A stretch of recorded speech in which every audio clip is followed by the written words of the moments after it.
everyone and welcome back to For You the Uni Guide. In the previous video, we had discussed about all the necessary documents that you need for your college application or your university application, the way you want to call it. And now I hope that you all have made your university applications and are waiting for your decision. A big congratulations to those who have already received their offer letters, and I hope that you have sent your acceptance email back to them. 1, go. Unfortunately, if any of you have received rejection letters from your university, then do check with your university by sending an email for the reasons of rejection, because at least you will know if there were some technical reasons which could have been solved or they were genuinely good reasons. So don't forget to do that. And the other thing is that for those who haven't received any decision of their application, usually universities do tend to take 2 to 8 weeks to give their decision. So don't worry, it will come out. Just keep waiting. So coming to today's video, today we are going to talk about scholarships. Scholarships are really very important to pay those high, most expensive fees of university. Scholarships you can get from either your local government or local organizations or foreign governments, like the country that you're planning to go and study do tend to give scholarships, but they're not that much. So depending on your local government is the best option. Other than that, your university will of course have some provisions for scholarship or other organizations. So I will tell you today about how to apply for scholarships and a few of the documents that you will need.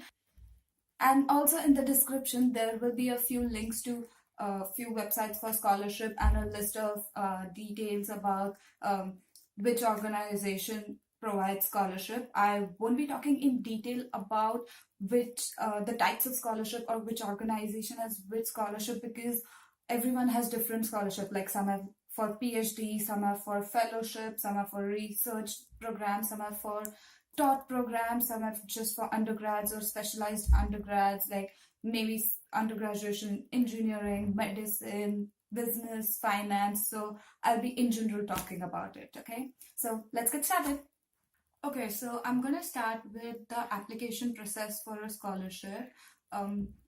Again, it depends on which scholarship you're applying for or who is funding the scholarship. If it is from a university where you're going, then it might happen that not might, mostly it will be that the university will be deducting the scholarship amount from your fees. So you could have either a partial funded scholarship or a fully funded scholarship. In partial funded, of course, part of your fees will be funded by the scholarship, and fully funded, whole of your fees will be funded. There is another type for scholarship which is like it may happen that if you are mostly in UK, then your college accommodation fees or hostel accommodation fees in US, which will be by the university, could be waived off if you get a accommodation scholarship. So it depends on which scholarship, again, as I said.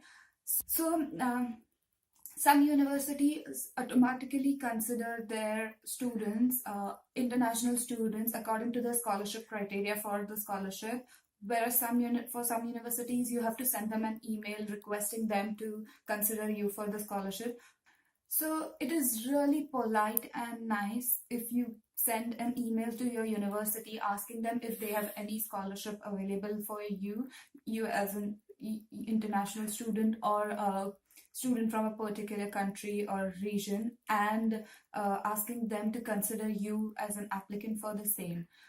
So this is for universities. And then apart from university, for organizations or for local governments, you will have to go to your local government office and ask them about the process, because it differs from country to country, city to city. And I'm going to talk about the process for organizations. It is a bit different because it's not at all like you just write in an application and post it to the organization and ta-da, there is a scholarship. No, nothing like that happens. You have to fight for it, and fight for it by that you will have to write an essay or maybe group not group discussion, but go for an interview. Or so again, different organizations have different process, but mostly it will either be an essay or an interview. And in the essay you will have to tell about yourself, talk about why you should get the scholarship, why you are the perfect candidate for it. And if you get selected, you might be called for an interview, or if there's no essay, if directly it is an interview, then they will again ask you like the purpose of your study, your future plans. The main thing to keep in mind is that if you're applying to an organization, or even for that matter for a government scholarship, it is very important to have your mind focused and to decide, or at least have a basic plan about what you're studying, why you're studying that particular course, and how is it going to help you in your future, and what are your future plans, as in what will you do after you graduate. Will you stay where you will be studying and find a job there? Will you come back to your country and find a job? What kind of job do you want to do? A few of these questions, you should know the answer to a few of these questions, as these are the common questions that are asked, or you'll have to write about them. Yes, so with this essay, you may have to submit a cover letter. Okay, in a cover letter, you basically will again write that you will write about what you know about the organization as well, and why the scholarship is important for you. With all of this, like with essay, with interview, with cover letter, the most important things that you will send to the organization, to the government, are your degree certificates, your mark sheets, or basically your achievements. Please keep in mind that these should all be true achievements. Please do not send any false documents, or please do not write anything false in your essay. Because with that, there are a few scholarships from British Council as well, and which are dependent on your IELTS score.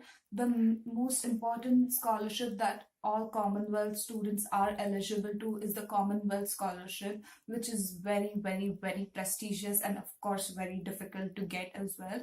Do check it out, do check the details out for that. Coming to deadlines for applying for scholarship, it is very, very early, because scholarship deadlines are mostly in January, February, and latest by mid-March. So that's why we kept on telling you to submit your applications really very early, and try and getting your decisions by January first week or by February first week. You might be eligible for university scholarships, which could be open till June, July for those studying in UK, those planning to go to UK. But for those planning to go to US, March is the time when you should get your scholarship work done as well, because most of your scholarships will be with your application itself. So that is how it works. Okay, and after you receive your scholarship, you will have to complete some paperwork and make sure that you have actually received it, and get confirmation from them, because mostly your CAST letters or your I-20 letters, like your visa appointments, and in your visa application, when you will be writing about your fees, you will be mentioning about the scholarship. So you should have a confirmation proof about where you've got the scholarship from, who is funding it, and of course the original letter from that organization. And with this, I think we have come to an end of the video for scholarship. If you have any questions, do write in the comment section, and we'll be back soon with another video. Till then, keep watching. Bye bye.